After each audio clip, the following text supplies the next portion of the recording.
তার মধ্যে আপনি সিবিআই দপ্তরে এবং আপনার হাতে আমরা দেখতে পাচ্ছি কিছু ডকুমেন্ট রয়েছে। আমি খুব স্পষ্টভাবে বলছি, আমি বেসিক্যালি এসেছি আমার একদম নিজস্ব দরকারে।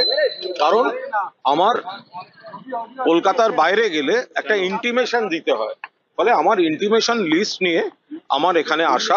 কিন্তু তার পাশাপাশি আরজি করের কিছু জুনিয়র ডাক্তার প্রাক্তনী তারা কয়েকদিন আগে থেকে কিছু যোগাযোগ করেছিলেন। তারা কিছু বিষয় ঊর্ধ্বতন কর্তৃপক্ষের দৃষ্টি আকর্ষণ করতে চাইছিলেন। আমি তাদের জিজ্ঞাসা করেছিলাম আমার কাছে কেন। তারা বলেছেন এই কর্মপ্রার্থীদের আন্দোলনের সময় আপনি একটু সময় দিয়েছিলেন, তাদের হয়ে চেষ্টা করেছেন, আমরা তাই আপনার কাছে এসেছি। তো তারা আমায় কিছু বলেন।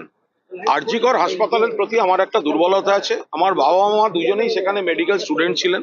আমার জন্ম আরজি করে, আমার ঠাকুর দাদার চেম্বার এবং ওষুধের দোকান আরজি করের গায়ে ছিল। অতীতে এক্সপ্যানশনের সময় সেগুলো সব উঠে যায়। আমার একটা দুর্বলতা আছে। এই জুনিয়র ডাক্তাররা কিছু জরুরি বিষয় দৃষ্টি আকর্ষণ করেন। তো পুরোটা তো আমি বুঝতে পারিনি মেডিকেল বিষয়টা। তো আমি তাদের বলেছিলাম আর একটু ক্লারিফাই করে দিতে। ইন দ্য মিন টাইম এই দুর্ভাগ্যজনক মার্ডারটা ঘটে যায় এবং আমরা সবাই এদের দোষীদের বা দোষীর ফাঁসি চাই, শাস্তি চাই। এরপরে তারা আমার সঙ্গে আবার যোগাযোগ করেন। তারা কিছু বিষয় জানিয়েছেন। আমি তাদের অনুরোধ যে তারা তো এই গোটা ঘটনাটা যুক্ত নন, এই হত্যা এবং এই বিষয়টা। ফলে তাদের তো সিবিআই ডাকবে না। ঘোষের বিষয় আমি কারোর নাম বলছি না। ফলে তাদের তাদের তাদের তো কোনো স্ক্যাম নিয়ে হাসপাতালের ভেতরে কোনো স্ক্যাম নিয়ে আমার শেষ হওয়ার আগে যদি আপনি প্রশ্ন করেন, আমার বক্তব্য হচ্ছে যে তারা বলেন যে যেহেতু তাদেরকে তো ডাকবে না, কারণ তারা এই হত্যা ত্রিসীমানায় নেই। কিন্তু এর কিছু প্রেক্ষিত থাকলেও থাকতে পারে। ফলে তারা কিছু যা দিয়েছেন সেগুলো আমি যেহেতু আসছি, আমি অনুরোধ করব তাদের নিতে, তারা নিলে নেবেন, না নিলে না নেবেন। আর এই জুনিয়র ডাক্তারদের বক্তব্য তাদের পক্ষে এসে দেওয়াটা অসুবিধা। কিন্তু যদি এরা মনে করেন এই তথ্যগুলি তাদের কাজে লাগবে, তাহলে তারা ওদের সঙ্গে কন্ট্যাক্ট করলে সেগুলো দেয়া থাকছে। তো তারা কোঅপারেট করতে প্রস্তুত। আমার মনে হয়েছে এতে যথেষ্ট কিছু আছে। এগুলো সত্যি না মিথ্যে সেগুলো আমাদের পক্ষে।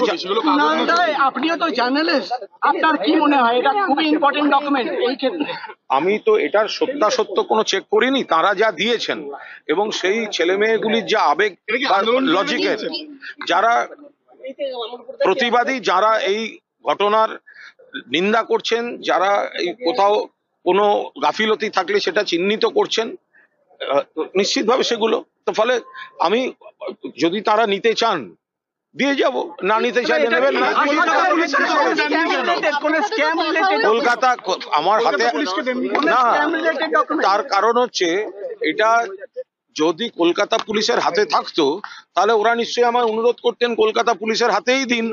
কিন্তু যেহেতু তদন্তটা শিফট হয়ে সেন্ট্রাল এজেন্সিতে চলে এসেছে, তাই তারা বলছেন আমরা তো এইভাবে গিয়ে সিজিওতে দিতে পারবো না, আপনাদের যাতায়াত থাকে, যদি হয়, যদি তারা নেন তাহলে একটু দয়া করে দিয়ে দেবেন। কলকাতা পুলিশ তদন্ত করেছে, তখন দেননি কেন? আমি তো বলতে পারবো না। তো তাদের হাতে তাদের না, ডকুমেন্টটা পুরোটা ছিল না। কারণ প্রথম যারা বলেছিলেন তারা মুখে বলেছিলেন। তো মুখে বলার উপর দাঁড়িয়ে তো আমি কাউকে দিতে পারি না।